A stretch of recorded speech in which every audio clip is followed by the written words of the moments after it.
நண்பர்களுக்கு வணக்கம்.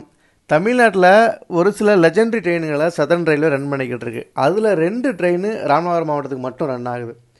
சென்னை எக்மோரில் இருந்து ராமேஸ்வரத்துக்கு போகிற போட் மெயில் எக்ஸ்பிரஸ் ஒன்று, இன்னொன்று வந்து Sethu super fast express. Tamil Nadu மட்டும் இல்லை, இந்தியா லெவலில் இந்த 2 ட்ரெயினுமே செம்ம ஃபேமஸ்.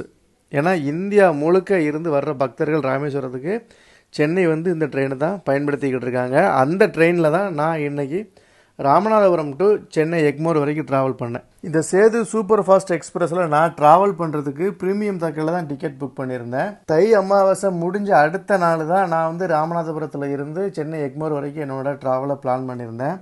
வருஷம் தை அமாவாசை வந்துட்டாலே ராமேஸ்வரத்தில் கால் வைக்க முடியாது. இப்போ கொஞ்ச நாட்களாக வீக்கெண்ட் வந்தாலே ராமேஸ்வரம் ஊருக்குள்ளே போகிறதே மறந்துடணும் போல் அந்த அளவுக்கு வந்து மக்கள் ராமேஸ்வரம், பாம்பன், தனுஷ்கோடி நோக்கி படையெடுத்து வர்றாங்க.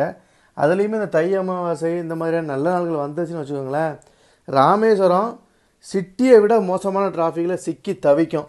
நீங்கள் யாராவது தமிழ்நாட்டில் பிற பகுதியில் இருந்து ராமேஸ்வரம் நோக்கி வர்றீங்க அப்படின்னா இந்த பண்டிகை காலங்கள் இல்லை வீக்கெண்டை அவாய்ட் பண்ணிவிட்டு வீக் டேஸில் வர பாருங்கள். அதே மாதிரி நீங்கள் ட்ராவல் பண்ணுற பகுதிகளிலேருந்து ட்ரெயின் ஆக்சசிபிலிட்டி இருந்தது அப்படின்னா ட்ரெயினில் வர பாருங்கள். அதுதான் டிக்கெட்டு ரொம்ப கம்மி. ராமேஸ்வரம் இல்லை, தமிழ்நாட்டில் நீங்கள் எந்த மூளைக்கு போகிறதா இருந்தாலும் அந்த பகுதிகளில் ட்ரெயின் சர்வீஸ் இருந்தது அப்படின்னா தக்கலோ ப்ரீமியம் தக்கலோ இல்லை நீங்கள் முன்னாடியே பிளான் பண்ணி வச்சுருந்தாலோ ட்ரெயினில் டிக்கெட் புக் பண்ணுங்கள். நிறைய வசதிகளோடு நீங்கள் சொகுசாக ட்ரெயினில் ட்ராவல் பண்ணிட்டு போயிட்டு வரலாம். அதுபோல் நீங்கள் எமர்ஜென்சியாக நீங்கள் உங்கள் ட்ராவலை பிளான் பண்ணுறீங்க அப்படின்னா ட்ரெயினில் ஃபஸ்ட்டு ட்ரை பண்ணுங்கள்.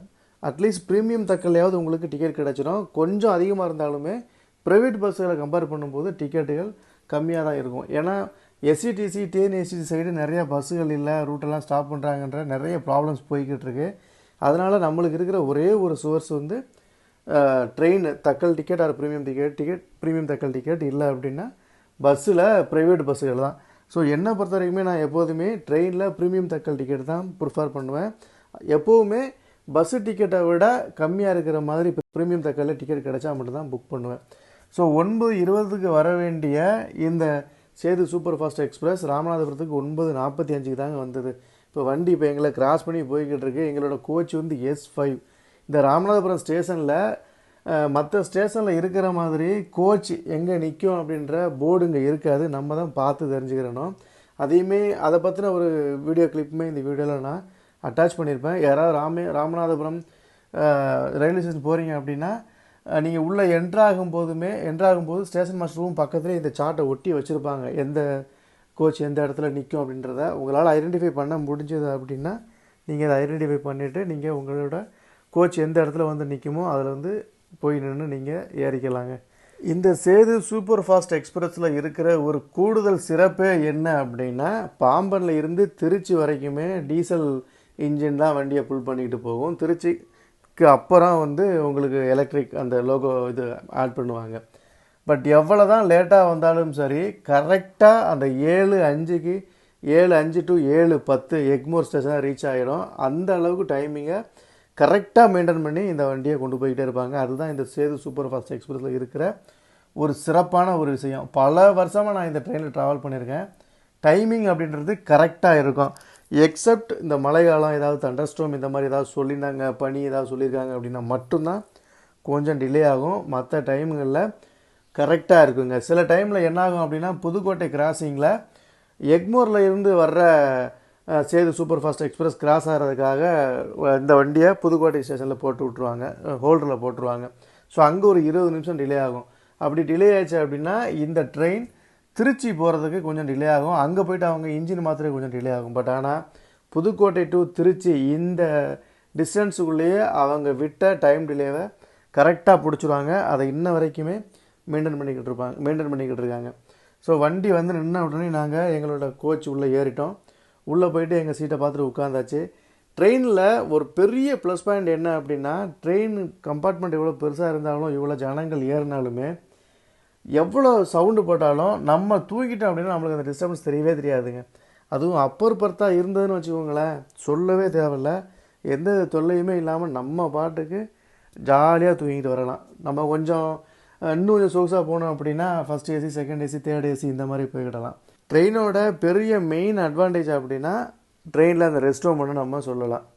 பஸ்ஸு மாதிரி அங்கே டிராஃபிக் ஆயிடுச்சு சார், நான் அங்கே ஸ்டக் ஆகிட்டேன், வர லேட் ஆகும்னு சொல்ல வேண்டிய காரணம் இல்லை. நம்ம கரெக்ட் டைமுக்கு போனோம் அப்படின்னா ட்ரெயின் கரெக்டாக டைமுக்கு இருக்கும், கிளம்பி போய்கிட்டே இருக்கலாம். அது ஒரு பெரிய அட்வான்டேஜ். கம்பார்ட்மெண்ட் உள்ளே ஏறி நம்மளோட சீட்டை கண்டுபிடிச்சி லக்கேஜ் எல்லாம் ஒரு வழியாக செட் பண்ணி வச்சுட்டு கொஞ்சம் நேரம் வெளியில் போய் காற்று வாங்கலாம், ட்ரெயினோட ரன்னிங்கை என்ஜாய் பண்ணலான்னு போய் நின்னா ட்ரெயின் கிளம்புனா ஒரு 3வது செகண்டில் ட்ரெயினை நிப்பாட்டிட்டாங்க யாரோ ஒருத்தர். இந்த ட்ரெயினுக்கு அப்புறம் நார்வேல் போகிற ஒரு ஸ்பெஷல் வண்டி ஒன்று இருந்தது. அந்த வண்டியில் போக வேண்டியவங்க தெரியாமல் இந்த வண்டியில் ஏறிட்டாங்க. ஸோ ஒவ்வொருத்தரையாக கண்டுபிடிச்சி அதுக்கப்புறம் அவங்கள இறக்கி விட்டுட்டு வண்டி அதில் ஒரு 2லேருந்து ஒரு 4 நிமிஷம் லேட்டாக தான் கிளம்பிச்சு. வண்டி போக போக எல்லாருமே அவங்க சீட்டில் ஏறி படுக்க ஆரம்பிச்சிட்டாங்க. ஸோ நாங்களும் ஒரு வழியாக போய் சீட்டில் வந்து படுக்க ஆரம்பிச்சிட்டோம். கொஞ்சம் நேரம் தான் தூங்கின மாதிரி இருந்தது. எந்திரிச்சு பார்த்தா செங்கல்பட்டு ஸ்டேஷனில் வண்டி கிராஸ் பண்ணி போய்கிட்டே இருந்ததுங்க. அதிகாலையில் செங்கல்பட்டு ஏரி, இந்த குளவா ஏரி இருக்குது பார்த்தீங்களா, அந்த ஏரியை ட்ரெயினில் ட்ராவல் பண்ணிக்கிட்டு நீங்கள் அந்த வியூவை பார்த்தீங்கன்னு வச்சுக்கோங்களேன், சூப்பராக இருக்கும். அதுவும் இந்த பிப்ரவரி மாதத்தில் பனி கொஞ்சம் பெஞ்சிக்கிட்டே இருக்கும். அந்த பெய்கிற பனிக்கும் குளவா ஏரிக்கு தாண்டி 2-3 மலைத்தொடர்கள் இருக்கும். அந்த மலைகளை பார்த்துக்கிட்டு நீங்கள் ட்ராவல் பண்ணுறதுக்கு சூப்பராக இருக்கும். ஸோ அதை என்ஜாய் பண்ணலாம் அப்படின்னு சொல்லிட்டு சீட்லேருந்து அப்பர்பட்டுலேருந்து கீழே இறங்கி முகத்தை கழுவிட்டு வாசலில் போய் நின்னாச்சு. அதிகாலை பொழுதில் சூப்பர் ஃபாஸ்ட் எக்ஸ்பிரஸில் அதுவுமே கம்பார்ட்மெண்ட்டோட வாசலில் நின்று இயற்கையை ரசிக்கிறது வேறு லெவலில் இருக்கும். அதுவுமே கையில் ஒரு டீயை வாங்கி குடிச்சிக்கிட்டு இயற்கையை என்ஜாய் பண்ணோம் அப்படின்னா சும்மா அப்படி இருக்கும். கரெக்டாக 6:30க்கு தாம்பரம் ஸ்டேஷன் வந்துருச்சு. தாம்பரமில் இருந்து எக்மோர் போகிறதுக்கு தான் இந்த ட்ரெயினுக்கு கொஞ்சம் டைம் டிலே ஆகும். அதனால் தாம்பரம் ஸ்டேஷனில் இறங்கி இங்கே இருந்து எம்டிசி பஸ்ஸை பிடிச்சி நம்ம குளத்தூர் போக பிளான் பண்ணிட்டோம். ஸோ அதனால் தாம்பரம் ஸ்டேஷனில் இறங்கியாச்சு. இந்த ட்ரெயினோட ப்ரீமியம் தக்கல் டிக்கெட் எவ்வளோ வந்தது அப்படின்றத நான் டிஸ்கிரிப்ஷனில் கொடுக்குறேன். ஸோ வேணுன்ற நண்பர்கள் செக் பண்ணி பார்த்துக்கோங்க. நண்பர்கள் யாராவது சேது சூப்பர் ஃபாஸ்ட் எக்ஸ்பிரஸில் ட்ராவல் பண்ணியிருந்தீங்க அப்படின்னா மறக்காமல் கமெண்ட்டில் சொல்லுங்கள். அதே போல் பாம்பன் பாலத்துக்கு நம்ம வந்து ஒரு பைக் ரைடு பண்ணியிருந்தோம். ஸோ அதோட ஃபுல் வீடியோ வேணும் அப்படின்னா அதையுமே கமெண்ட்டில் சொல்லுங்கள், அப்லோட் பண்ணுறேன்.